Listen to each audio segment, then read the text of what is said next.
What's going on? Thanks for checking in. Today I have the top 5 mobility exercises for baseball and softball players. Make sure you stay tuned, check this one out.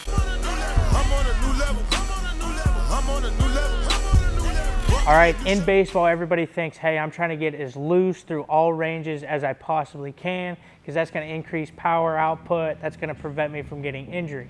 That is false, okay? Flexibility, when we talk about that, I like to think of the muscular system, all right? So guys that get flexible or trying to lengthen the muscle fiber, that's what they're trying to do there. We don't want to do that in this sport. In a power sport, you want very tight muscle spindles because that's a conductor of power. Loose tendons, loose muscle spindles decrease power output. We want those very tight. But however, mobility, when I think of mobility, I think of range of motion through ball and socket joints. All right, I think of the hips, I think of the shoulders. That's where we need to range of motion, not flexibility, we want mobility. So these 5 exercises target mobility. All right, first mobility exercise, crucial for baseball and softball players, is a T-spine crescent moon, I like to call it. So go ahead, grab yourself a foam roller.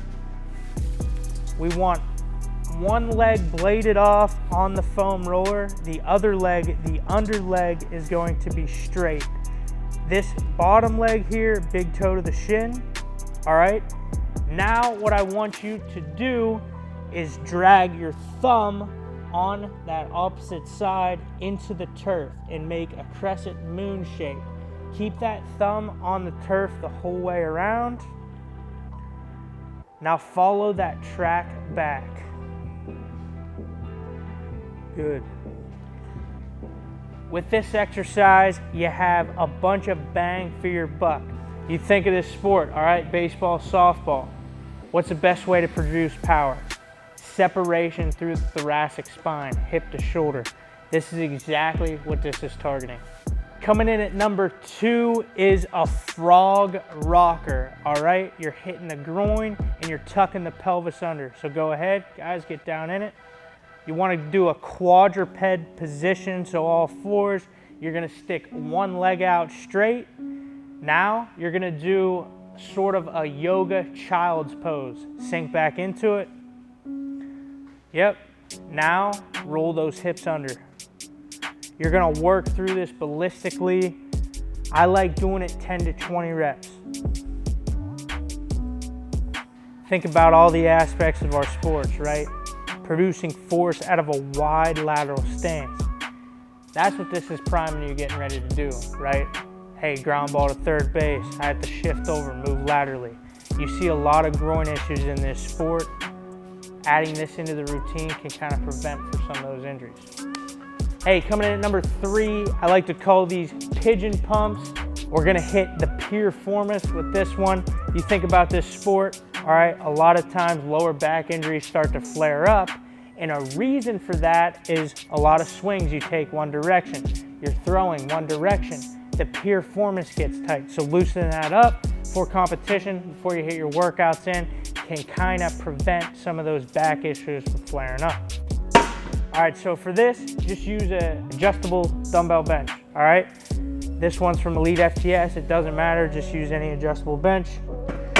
I like to pull it up to 1 tick, all right? Go ahead and get in the pigeon stretch.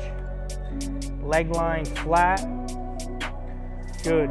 Now, all you're gonna do is pump ballistically through this movement. So reach cross body as far as you can. That side, sink further into that stretch, stretching out the piriformis, and then come up. Flow through this. Good. You're gonna hit about 10 to 20 reps on each side, and that'll do it. If you wanna get more aggressive into this stretch, all you have to do is grab a band and a low anchor point.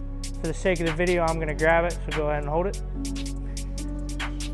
And stretch the band so the band pulls you down farther into the stretch and come out of it. Good. Coming in at number 4 is for the shoulder girdle. All right, this is just a prone swimmer, but we're gonna use the PVC pipe to stay connected. So go ahead, guys. Lying on your stomach. All you're gonna do is go over and back.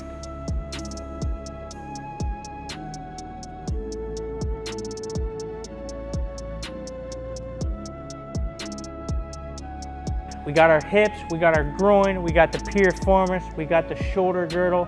Now we're gonna really hone in and target the hip joints. This is my ultimate favorite for baseball and softball players. All right, coming in at number 5, all it is your typical 90-90 hip switch. Just working through that end range of motion. All baseball and softballers need to be proficient in this exercise. Now, if you're not this good at it, these guys have been doing it for quite a while. You can support yourself with a hand in the back. So Jamal, go ahead and try that. If you can't get into that range. Good. And then you can eventually work your way up to keeping that trunk tall hip switch. And if you want to add a bonus to this, you can do a piriformis stretch towards the end so you can reach through. So right here, Reno, we call this the 90-90 floss. Flip it, reach through. So now you're getting a hybrid pigeon stretch plus the 90-90. Most bang for your buck. Hey, that's a wrap. Make sure you start adding those 5 mobility exercises in if you're a baseball and softball player. Also, I'm pleased to announce I just released my Big League Speed and Power program, and you can start that for free, link in the description. And could you do me a favor? Make sure you subscribe for me. I pump out 2 of these videos per week. Appreciate you. Catch you next week. Game rewards the grind. It knows how much you've invested.